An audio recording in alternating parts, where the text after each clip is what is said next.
Merci de choisir la RTNC2 Développement pour vous informer. Madame, Messieurs, bienvenue dans ce journal. Manifestation pacifique organisée par le ministère du Genre, Famille et Enfants ce mercredi 14 février 2024. Une marche pour la paix, la solidarité envers les compatriotes de l'Est massacrés par le mouvement terroriste du M23 soutenu par le Rwanda. Sur le pas de marcheurs, Renat Moukoko et Axel Kayongo. Regarde.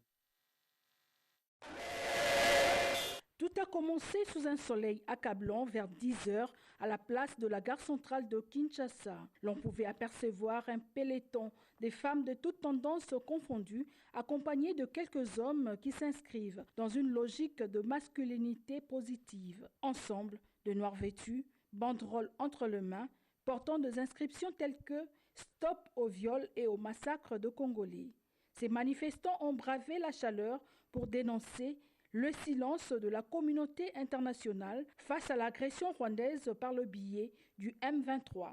Du boulevard du 30 juin en passant par l'avenue de la Libération, ex-24 novembre, pour enfin déboucher sur le boulevard Tchachi, chemin faisant, une fibre patriotique a complètement animé cette procession. Tenant de drapeaux congolais, ils ont entonné de cantiques interpellant les rebelles à quitter le territoire national. 15 millions de morts, Tomonate, ceux qui posopembe, babengi massacre, génocide, tuerie, baterme yakebele. Lorsqu'il s'agit du Congo, on n'en parle pas. Tovandi kimia, bao bazo kufa, bazana makila, bazo kufa na Ukraine, balobi za massacre, génocide. Ce qui se passe au Congo aussi, c'est un génocide. On en a marre. Nous voulons mettre fin à cette guerre qui nous est imposée. On en a marre. Tozo tambola pona bandeko na biso. Bandeko na biso kota este Kagame ezoboma biso lokola banyama na baamerike bakoteli makita wana moka na biso moko bato bakufaka boye tokufaka boye bana bapanzani mokili mobimba bana batikali bazamba basi batikali violeleki. Cette marche avait comme point de chute le palais de la Nation où un mémorandum a été déposé au cabinet du président de la République par le ministre du Genre, Famille et Enfants, Massangu Bibi Mouloko Mireille. À noter que la Journée internationale de la femme sera célébrée ce 8 mars 2024 dans la méditation et la prière en mémoire de toutes les femmes victimes de ce génocide qui n'est dit son nom. Les femmes des médias ne sont pas restées indifférentes face à ces génocides de Congolais. Voilà qui explique la présence de l'équipe de la RTNC2 Développement conduite par son directeur coordonnateur Josette Kayabou Lamatadi aux côtés des autres compatriotes femmes pour manifester. Regardez. Nous voudrions seulement faire passer un message à la communauté internationale et à tous ceux qui aiment le Congo que nous en avons assez de cette hypocrisie déguisée, de ceux-là qui ne veulent pas du bien du peuple congolais. Le peuple congolais mérite de vivre. Nous sommes victimes de ce que Dieu a jugé de mettre dans notre sous-sol. Et voilà qu'aujourd'hui, le bonheur du monde fait le malheur du Congolais. Les nouvelles technologies aujourd'hui, nous sommes en train de saluer, tout le monde salue les avancées des nouvelles technologies. Mais c'est au prix du son. Les téléphones que nous avons, c'est au prix du son. Les pneus, tout ce que nous avons aujourd'hui, c'est au prix du son. Et nous voulons seulement dire au monde entier, enough is enough. Si vous voyez même les femmes des médias sortir, c'est parce que nous n'avons que notre micro comme arme. C'est ça la plus grande arme que les femmes des médias ont. Nous voulons écrire notre histoire. Que cette page noire, il est temps que cette page noire se tourne. Nous avons besoin de vivre dans la paix. Nous avons vu ce qui s'est passé à l'Ukraine. Le monde entier a été mobilisé. Mais pour la République démocratique du Congo, dans ces pays, vous tirez tout ce que vous avez intérêt. Sur le plan économique, Beaucoup de pays aujourd'hui sont développés grâce aux minerais de la République démocratique du Congo. Et le peuple congolais doit rester pauvre. Le sang du peuple congolais doit continuer à couler. Qu'est-ce que nous avons fait de mal? Qu'est-ce que nous avons fait de mal? Vous voyez les images circuler. La femme qui donne la vie. Aujourd'hui, la vie de cette femme-là est ôtée d'une manière cruelle. Pourquoi ça? Pourquoi? Pour conclure ces dossiers, plusieurs mouvements de femmes ont prêté leur voix pour dénoncer le viol et massacre de populations dans la partie est du pays. Ils sont au micro de Fabrice Kitoko et Nicolette Lutumba. Les hommes qui violent des femmes à tout moment, qui violent des enfants. Il y a même des femmes qu'on les viole en présence de leurs enfants, en présence de leur mari. Vous voyez quelle souffrance. Quelle souffrance. Les femmes ont vraiment beaucoup de difficultés. Même si on dit qu'on les répare. Quand on te viole, on te répare. On répare peut-être les parties intimes, mais on ne répare pas le moral. La psychologie de la femme n'est pas réparée. C'est pour compatir avec toutes nos sœurs, tous nos frères, mes mamans, nos papas, nos enfants qui sont à l'Est, qui ne se reposent pas. Tous les jours, c'est la guerre, c'est la violence de tout genre.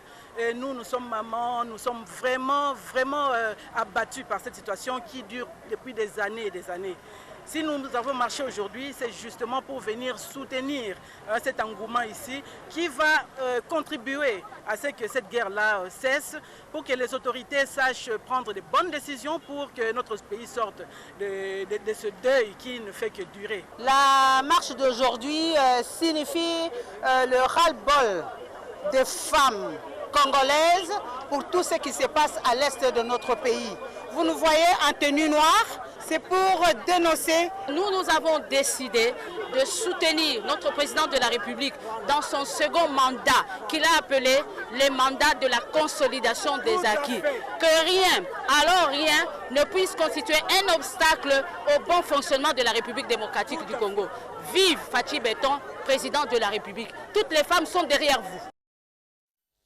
Changeons de sujet. Dans la suite des activités du Premier ministre à la 30e édition de la conférence minière Indaba Mining, plusieurs participants ont été captivés par la brillante intervention de Jean-Michel Sama Lukonde qui lui a valu plusieurs sollicitations. Suivez. 30e édition de la conférence minière Indaba Mining à Cape Town, la brillante intervention du Premier ministre Jean-Michel Sama Lukonde Kyenge en rapport avec les secteurs miniers congolais et autres sujets d'actualité a captivé l'attention de l'auditoire. Intervention qui a fait place à un tête-à-tête chef du gouvernement, président sud-africain Cyril Ramaphosa. Les stands de la République démocratique du Congo érigés pour l'exposition à ces forums de 3 jours a été honoré de la présence du chef du gouvernement. RSP, EOB, MES, Barrick et CEMOC ont fait partie de la liste.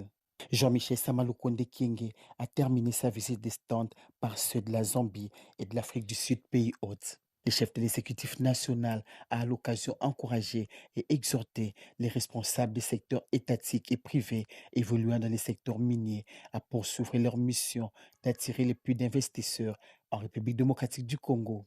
Toujours en marge de cette conférence minière, le Premier ministre Jean-Michel Sama Lukonde Kyenge a eu des échanges fructueux avec les représentants de la Chambre des mines de la République démocratique du Congo, l'UATOM.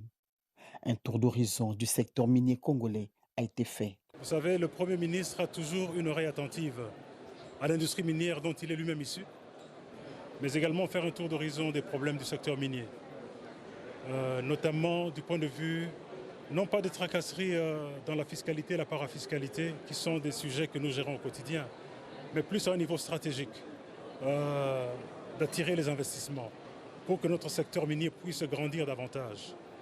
Nous avons discuté de comment asseoir cette collaboration entre la Chambre des mines et le gouvernement, que nous soyons partenaires privilégiés, compte tenu de l'importance du secteur minier, que nous puissions cheminer ensemble pour que cette industrie minière joue son plein rôle, qu'il puisse grandir à la taille qu'il mérite et que nous puissions asseoir les standards qu'il faut. Des standards dans notre façon de faire les choses qui vont nous faire respecter sur le plan international.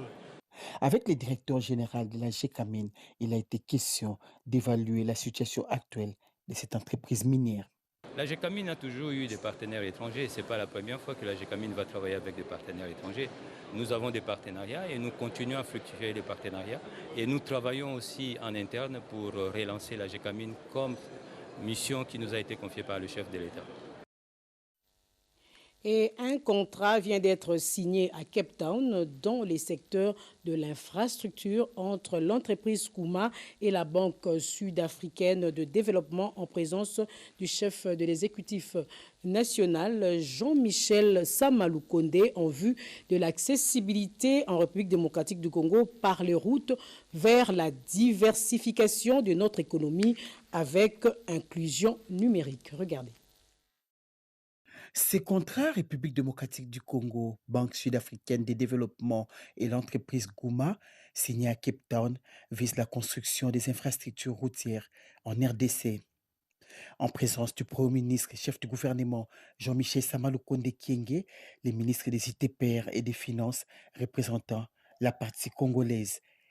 Et du côté sud-africain, les responsables des groupes des banques qui se sont portés volontaires pour financer ces projets, ainsi que ceux de l'entreprise chargée de construction. Ces gestes qui contribuent à l'émergence de la République démocratique du Congo, telle est la volonté du chef de l'État Félix-Antoine Tshisekedi Tshilombo, a été loué par les chefs du gouvernement Jean-Michel Samalukonde Kyenge. L'importance du projet sur lequel nous travaillons, celui de l'accessibilité. Ici, nous parlons des routes et nous savons désormais que c'est le moteur vers la diversification de notre économie. Tout à l'heure, nous étions avec les miniers et notre souhait est qu'ils nous accompagnent aussi également dans cette diversification, notamment à travers l'inclusion numérique sur laquelle, une fois que nous allons avoir ces infrastructures routières, ils pourront aussi nous accompagner dans ce chantier-là ainsi que celui de l'énergie. Et donc ici, c'est une étape de plus que nous avons franchie, mais nous sommes impatients, voilà, c'est ça le terme que je vais utiliser, de voir tous ces engins finalement atteindre leur destination, ça veut dire nos 145 territoires, où finalement nos populations pourront palper le travail fait par le gouvernement sous l'impulsion du président de la République, son Excellence Félix-Antoine Tshisekedi, et à qui je rends un vibrant hommage. L'importance de ces projets a été expliquée à la presse par les chefs de l'exécutif national. Les négociations vont se poursuivre à Kinshasa jusqu'à la matérialisation du contrat, a souligné le Premier ministre Jean-Michel Samalukonde Kyenge. Et en nouvelle, 51 ans après sa création, l'Institut facultaire de sciences de l'information et de la communication IFASIC devient UNISIC, entendez l'Université des sciences de l'information et de la communication. Cette mutation est devenue effective depuis le 12 février 2023, dont l'annonce officielle a été faite par le recteur de cette alma mater en présence du représentant du ministre de l'ESU, de membres du corps académique, de la délégation de l'intersyndicale et la coordination estudiantine en la salle de lecture de la bibliothèque de cette institution d'enseignement supérieur. Nous y reviendrons avec force détail dans nos prochaines éditions. Dans la province du Lualaba, le major David Kabengele et son équipe ont présenté 3 groupes de présumés voleurs et coupeurs de route qui sèment la terreur dans la ville de Kolwezi au ministre provincial de l'Intérieur, Deoda Kapen, sans reportage de nos confrères de la RTNC Kolwezi. Au total, 3 groupes de présumés bandits à main armée et coupeurs de route du côté Kasulo ont été présentés auprès du ministre provincial de l'Intérieur ce lundi 12 février 2024 par le major David Kabengele et son équipe. Nous avons 3 groupes, rien de plus.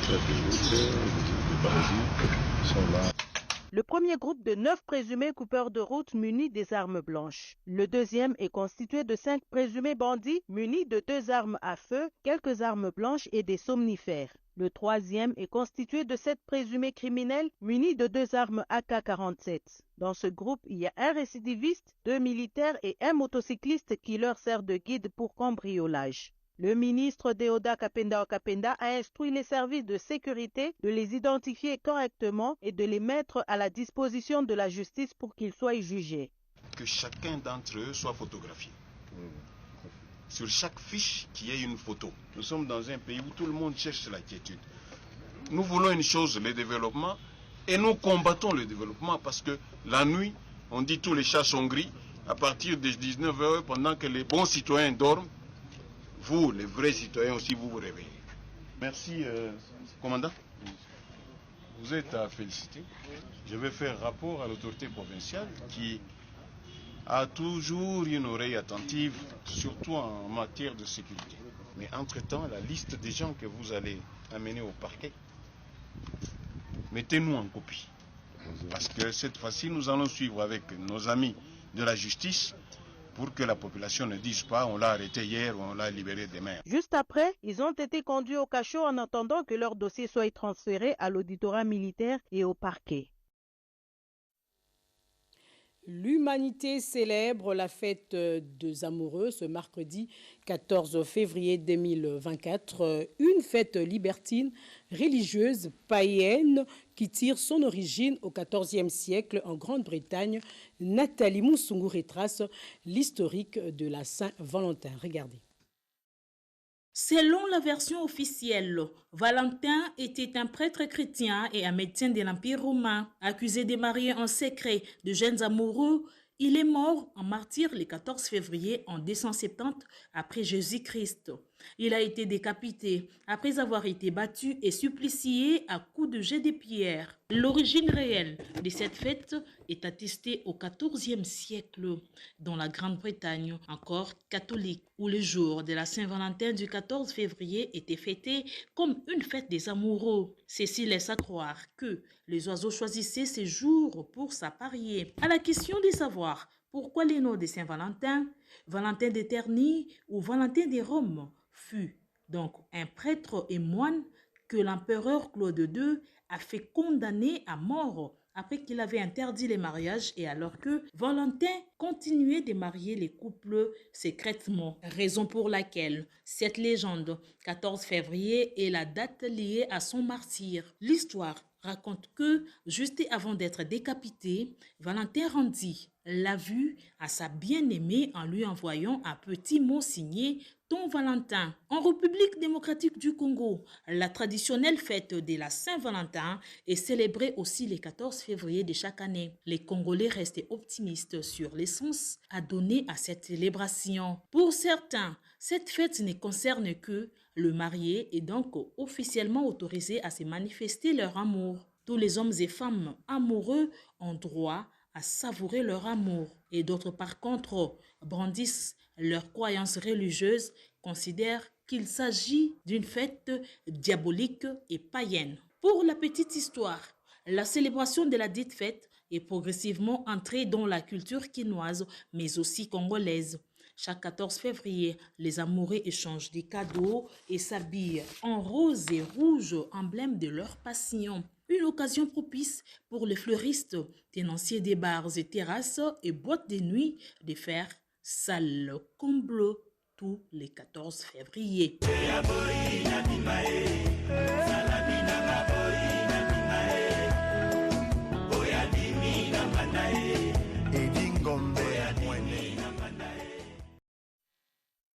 Et lisons la presse parue ce matin dans la capitale. Revue de presse, Raphaël Kibambi.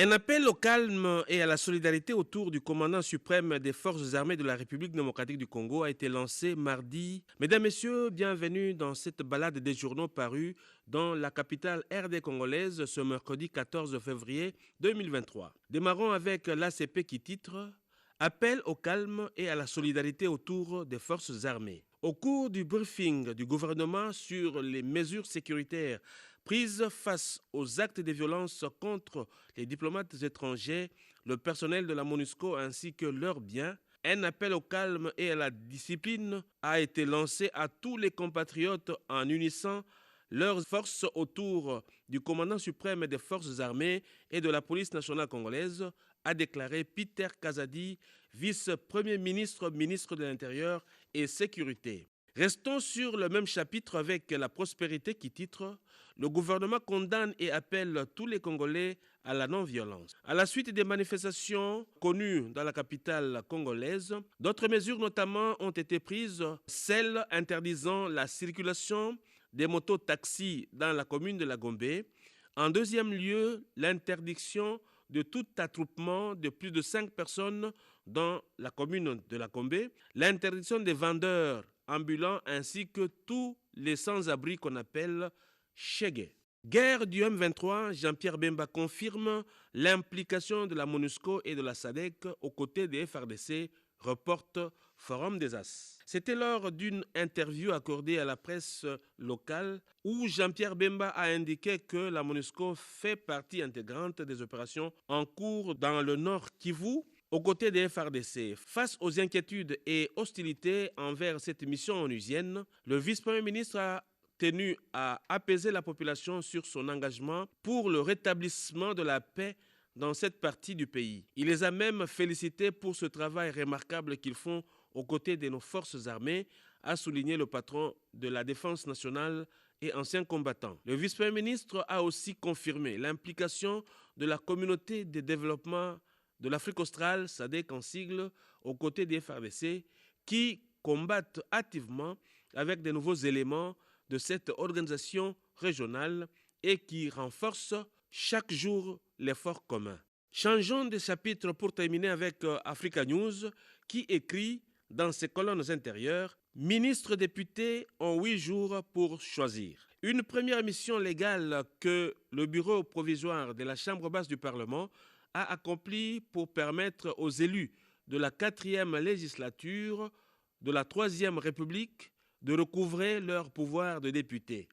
À l'issue de cette étape, les élus nationaux qui ont des fonctions incompatibles à la fonction de député ont 8 jours pour leur permettre de faire le choix. C'est le cas des membres du gouvernement central, des gouvernements provinciaux, des mandataires et autres hauts fonctionnaires dont les fonctions sont vraisemblablement incomparables à celles d'un représentant du peuple à l'Assemblée nationale. En principe, ce choix a signalé au bureau de la Chambre basse du Parlement par l'intéressé lui-même, dans un délai de 8 jours, doit être écrit sous forme d'une correspondance. Voilà tout pour cette revue de presse.